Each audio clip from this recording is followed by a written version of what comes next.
বাড়ির রান্না খেয়ে খেয়ে একঘেয়ে লাগে ভাই, তাই আজকে সবার পাতে ধাবা স্টাইল চিকেন চাই। Dhaba style chicken. প্রথমে চিকেনটি ভিনেগার ও নুন দিয়ে ভালো করে ধুয়ে ওতে নুন, হলুদ, লঙ্কা গুঁড়ো, আদা রসুন বাটা দিয়ে ম্যারিনেট করে 2 ঘন্টা রেখে দেবো। একটা পাত্রে হলুদ, লঙ্কা, জিরে, ধনে গুঁড়োর একটা পেস্ট বানিয়ে নেব।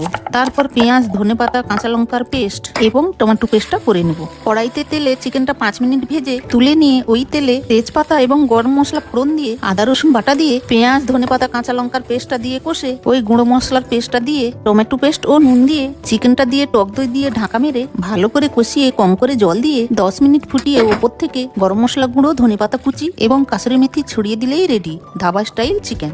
ভিন্ন স্বাদের, ভিন্ন ধরনের, খুবই লোভনীয় সুস্বাদু একটি পদ।